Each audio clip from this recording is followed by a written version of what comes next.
پہلے وقتوں میں انسانوں کی جب تربیت کی جاتی تھی نا،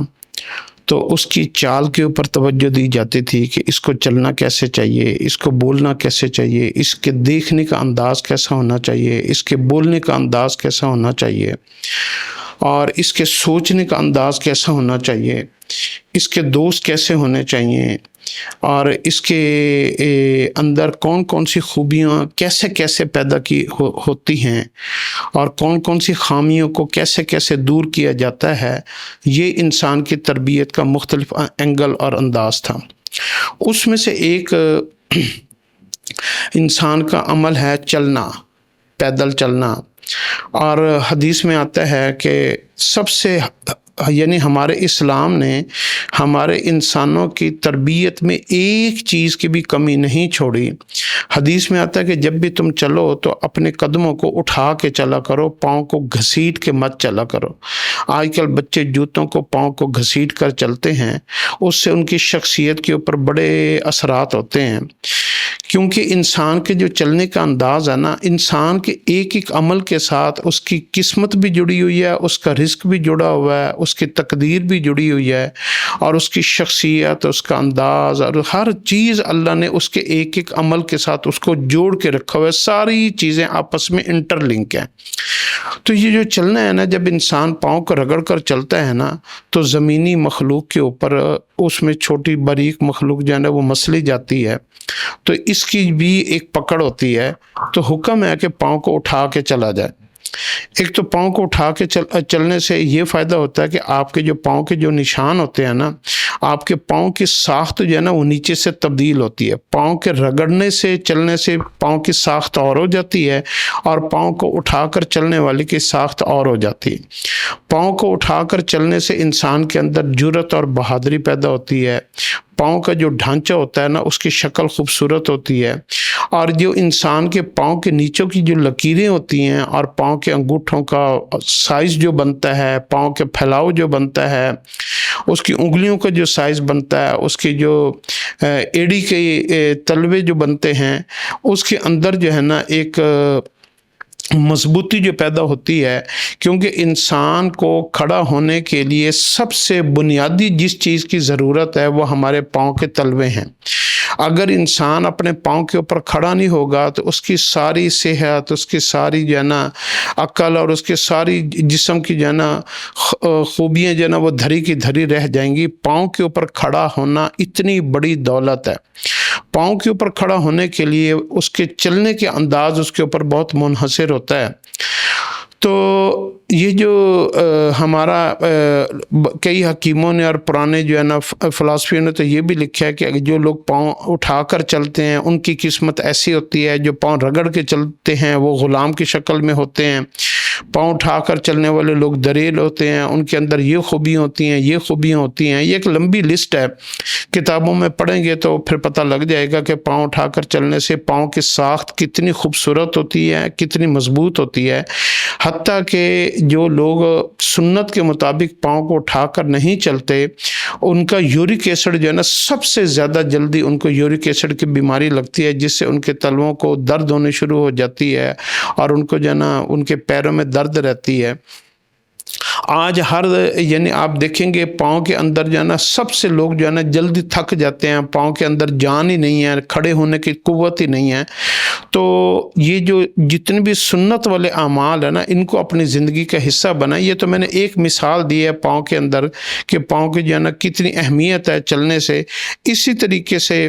آپ جب پاؤں میں قدم پہلا کون سا اٹھانا ہے، بعد میں قدم کون سا اٹھانا ہے، پاؤں جو ہے نا وہ سوتے ہوئے پاؤں کس طرف ہونے چاہیے، بیٹھتے ہوئے پاؤں کس طرف ہونے چاہیے، پاؤں کی حرکات و سکنات کیسی ہونی چاہیے،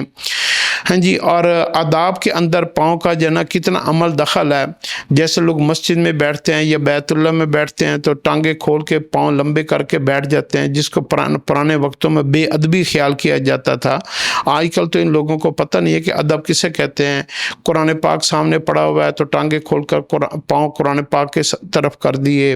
بزرگوں کی طرف آپ کے سامنے آپ کی والدہ، آپ کے والد بیٹھے ہوئے اور آپ نے پاؤں ان کی طرف کر کے بیٹھے ہوئے ہیں، اور کوئی بھی آپ کے یہ نا کھانا یا کوئی کھانے پینے کی چیز سامنے پڑی ہوئی ہے تو پاؤں اس کی طرف کر کے بیٹھ گئے۔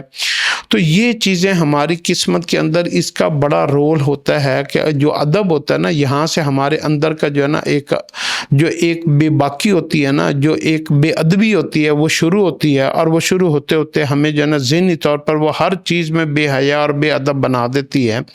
تو سب سے پہلے ہمارے ذمے کیا ہے کہ ہم اپنے جسم کے اعضاء کو کنٹرول کرنا سیکھیں۔ جو انسان اپنے جسم کے اعضاء کو کنٹرول کرنا جانتا ہے نا، اللہ رب العزت پھر اس کی سوچوں کے اندر بھی کنٹرول عطا فرماتا ہے۔ وہ اس کی سوچیں جو ہے نا وہ ایسے سر راہ نہیں پڑی ہوئی ہوتی ہیں، جدھر کی ہوا چلی ادھر ہی چل پڑے، جہاں لوگ جا رہے ہیں ادھر ہی منہ اٹھا کے پیچھے چل پڑے، نہ اپنا کوئی سوچ، نہ اپنا کوئی خیال، نہ اپنی کوئی ویلیو۔ تو یہ جسم کو قابو میں رکھنا یہ بہت بڑا عمل ہے، اور جسم کو قابو میں رکھنے میں سب سے بنیادی عمل جو ہے نا انسان کے پاؤں ہیں، پھر اس کے ہاتھ ہیں، پھر اس کے بازو ہیں، پھر اس کی جو ہے نا باقی جسم کے اعضاء ہیں، اور اس کے بعد اس کی نظر ہے، کیونکہ سب سے پہلے تو انسان کو اٹھا کر لے کے جانے والے پاؤں ہوتے ہیں، پھر اس کو پکڑنے والے اس کے ہاتھ ہوتے ہیں۔ تو نظر تو بہت بعد میں اثر کرتی ہے، کہ جب آدمی اس مقام پر پہنچ جاتا ہے تو پھر وہ وہاں پہنچ کر دیکھتا ہے کہ اب یہاں کیا ہو رہا ہے، یہاں پہ عورت ہے، مرد ہے، یہاں پہ حلال ہے، حرام ہے، یہاں پہ کیا ہو رہا ہے۔ تو یہ ساری چیزیں جو ہے نا ہمیں یہ سکھاتی ہیں کہ ہمارے جسم کی تربیت جو ہے نا ہماری ماؤں کو، ہمارے بڑوں کو، ہمارے بزرگوں کو، یہ پہلے وقتوں کے جو ہے نا لوگ جو ہوتے تھے نا، جب کوئی اس طریقے سے بے ادب بچہ یا بچی بیٹھے ہوتے تھے تو وہ ایک بیٹیوں کو زور سے ایک دبکا لگایا جاتا تھا اور ڈانٹ پلائی جاتی تھی، اور بیٹوں کو تو ماں باپ جو ہے نا ایک آدھے تھپڑ بھی لگا دیا کرتے تھے۔ تو ان چیزوں کو آپ سیکھیں کہ آپ کے جسم کے اعضاء آپ کے قابو میں ہیں یا نہیں۔ سونے کا پتہ نہیں ہے، منہ کس طرف کر کے سونا ہے، سب الٹے ہو کے سوتے ہیں، بے ادبی سے سوتے ہیں، کوئی سیدھے ہو کے سوتے ہیں، دائیں طرف کروٹ لے کر۔ اللہ کے نبی صلی اللہ علیہ وسلم نے جو ہمیں سونے کا طریقہ بتایا ہے، اس میں بھی ہماری زندگی کا، ہماری صحت کا، ہماری مزاج کا، ہمارے خوراک کے، معدے کے نظام کا بہت عمل دخل ہے۔ یہ جو ہارٹ اٹیکس آج کل تیزی سے ہو رہے ہیں، اس میں سب سے بڑا عمل دخل یہ ہے کہ جب ہم سوتے ہیں نا تو ہم دل والی سائڈ پر سو جاتے ہیں، الٹے رخ سوتے ہیں، دائیں طرف نہیں سوتے۔ ہم اپنے ہارٹ والی جگہ کو سپیئر نہیں کرتے، کھلا نہیں چھوڑتے، بلکہ اس کے اوپر وزن اپنی باڈی کا ڈال کر اس کے اوپر سو جاتے ہیں۔ تو یہ چھوٹی چھوٹی چیزیں ہیں جو ہمیں زندگی میں سیکھنی چاہیے، اور اس میں سے یہ پاؤں کا، ہاتھوں کا، دل کا، سونا، کھانا پینا، بیٹھنا اٹھنا، سب سے بنیادی چیز ہے کہ ہم اپنے جسم کے اعضاء کو اپنے قابو میں کریں۔ جیسے اللہ نے قرآن میں کہا ہے کہ اپنے نظروں کو قابو میں رکھو، مردوں کو حکم ہے کہ نظروں کو نیچے جھکا کے رکھو، تاکہ جب بھی تم کسی غیر محرم عورت کو دیکھو تو فوری طور پر اپنی نظروں کو جھکا لو۔ اب جو بندہ نظروں کو جھکا لیتا ہے تو اللہ رب العزت اس عمل کے بدلے میں اس کو کتنی آفتوں سے بچاتے ہیں، اگر وہ کھول کر بتا دی جائے نا تو کلیجہ پھٹ جائیں۔ آپ یقین کر لیں، یہ جتنی بھی ہم فضول عشق میں اور فضول فتنوں میں اور عورت کے فتنوں میں اور بے حیائی والے کاموں میں اور گناہوں والے کاموں میں مبتلا ہوتے ہیں نا، اس کی سب سے بڑی وجہ یہی ہے کہ ہماری نظر جو ہے نا ہمارے قابو سے باہر ہو گئی ہے۔ جیسے ہمارے پاؤں ہمارے قابو سے باہر ہو گئے ہیں، ہم سوچتے ہی نہیں ہیں کہ ہم اٹھ کر کدھر چل پڑتے ہیں، ہم کیا کرنے لگے ہیں، کیا نہیں کرنے لگے، ایسے ہماری نظر بھی ہماری قابو سے باہر ہو گئی ہے۔ سچ بات یہ ہے کہ ہمارا جسم کا ایک عضو بھی ہمارا حکم، ہماری بات، اللہ کے رسول کی بات کو ماننے کو تیار نہیں ہے۔ آپ اس کو اگر آپ نے اس کا ٹیسٹ کرنا ہو نا، عملی ٹیسٹ، تو آپ اس کو جو ہے نا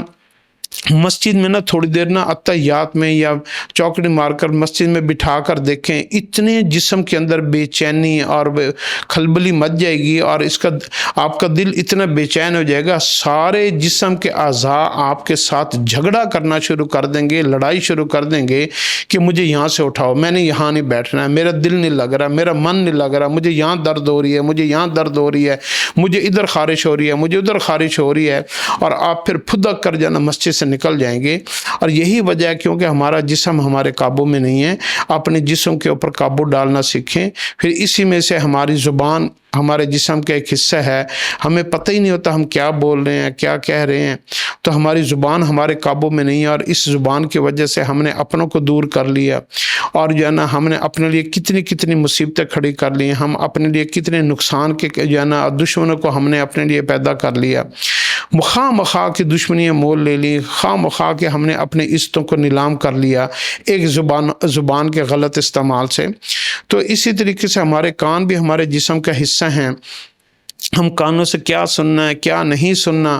ہمیں نہیں پتہ۔ تو اپنے جسم کو اپنے قابو میں رکھنے کی عادت ڈالیں، جسم کو معمولی نہ سمجھے۔ کل قیامت والے دن یہی تمام اعضاء ہمارے خلاف گواہی کے لیے کھڑے ہوں گے۔ اللہ ہماری حفاظت فرمائے۔